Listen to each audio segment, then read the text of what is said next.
नमस्कार। देख रहे हैं कि दूल्हा जो है शादी करने से साफ इनकार कर रहा है। मंडप में दूल्हा जो है शादी करने से साफ इनकार कर रहा है। दोस्तों, ये घटना जो है यूपी का है। जी हाँ, यूपी यानी कि योगी आदित्यनाथ जी के राज्य का है ये घटना। आपको बता दे, जो ये दूल्हा जो है, जब तक इसको दहेज नहीं मिलेगा तब तक ये शादी नहीं करेगा। बारीकी से आपको दूल्हा बताएगा कि आखिर इसका रीज़न क्या है। जी सर, दुल्हेज राजा जी, आप बताइए कि आप शादी करने से इनकार क्यों कर रहे हैं? दहेज ना मिलने के कारण। कितना दहेज चाहिए आपको? 3 लाख रुपए का मांग था मेरा। अच्छा, तो मुझे 1.5 लाख रुपए मिल चुका है। अच्छा, 3 लाख रुपए का मांग था, 1.5 लाख रुपए मिल गया। हाँ पढ़े लिखे हैं आप? जी, थोड़ा बहुत पढ़े लिखे। कितना? वही मैट्रिक हुए हैं। मैट्रिक पास हैं। जी 3 लाख रुपया चाहिए, ऊपर से दुल्हन भी चाहिए। जी। आज के समय में आप दहेज ले रहे हैं, आपको थोड़ी सी भी शर्म नहीं है? आपको पता है ना, आपको पता है ना कि आप किस राज्य से हैं? योगी आदित्यनाथ के राज्य से हैं आप। किसी भी राज्य से हैं, दहेज तो लेंगे ही।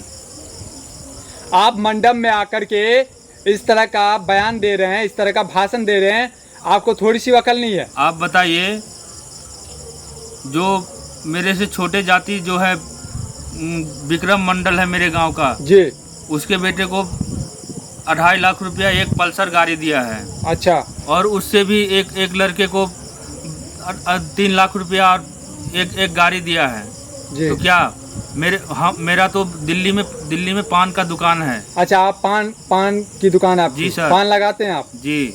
अच्छा, तो क्या देख रहे हैं दोस्तों, दिल्ली में इनके पान की दुकान है। तो क्या मुझे नहीं मिलना चाहिए? सर, मिलनी चाहिए। देखिए, मैं इसमें नहीं कहूँगा नहीं मिलनी चाहिए या मिलनी चाहिए, वो तो बात की बात है, लेकिन मंडप में आकर के कौन सर दहेज लेता है? कौन अपनी शादी को जो है करने से इनकार करता है? तो गच्छे हुए थे तब ना हम अभी मांग कर रहे हैं। जो शादी के रोज आपका जो बकाया है वो मिल जाएगा।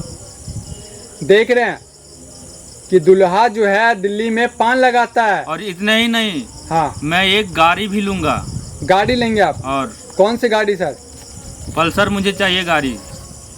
और देखिए, मुझे चलाने भी नहीं आता है। अच्छा, क्या क्या गाड़ी चलाने नहीं आता आपको? नहीं। लेकिन गाड़ी चाहिए। गाड़ी चाहिए। देखिए दोस्तों, एक पान लगाने वाला व्यक्ति को गाड़ी चाहिए और 3 लाख रुपए चाहिए दहेज में, और ऊपर से एक लड़की चाहिए यानी कि कन्या।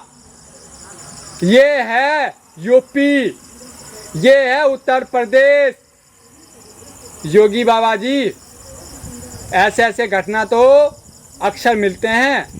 एक पान वाला बंदा भी आ रहा है और बोल रहा है कि हमको जो है मंडप में बोल रहा है हमको 3 लाख रुपए चाहिए और एक पल्सर गाड़ी, जिसमें से 1.5 लाख रुपया हमें मिल चुका है, इनको मिल चुका है।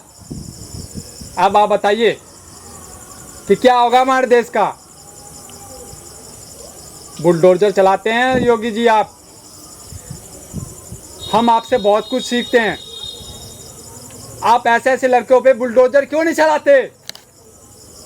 बाबा जी, आप ऐसे ऐसे लड़कों पे भी बुलडोजर चलाइए जो दहेज ना ले। दहेज के कारण जो है कितनी जो है बेटियां जो है फांसी लगा के मर जाती हैं। आपको सर थोड़ी सी भी अकल नहीं है क्या?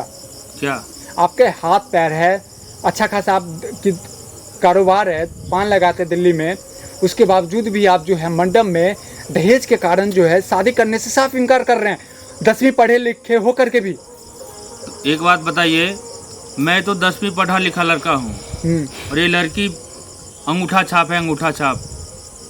तो जब तक मुझे पैसे नहीं मिलेंगे तो मैं अंगूठा छाप लड़की को लेकर के क्या करूँगा? मैंने सोचा ठीक है, चलो नहीं पढ़ी लिखी हुई तब पर भी मैं शादी कर लूँगा। जब तक मुझे तब दहेज भी नहीं मिलेगा तो मुझे मिलेगा क्या? मुझे मिला क्या, आप ही बताइए। तो दोस्तों, देख रहे हैं ये दोस्तों, इस तरह का घटना आए दिन आप लोगों को देखने को मिलता होगा और आप लोग इस बात पे ध्यान नहीं देते हैं। कब तक आखिर चलेगा दोस्तों? कब तक चलेगा? कब तक चलेगा दहेज का मामला? इस पे रोक लगना चाहिए दोस्तों। योगी बाबा जी थोड़ा सा इस वीडियो पे ध्यान दीजिए, इस मैटर पे ध्यान दीजिए।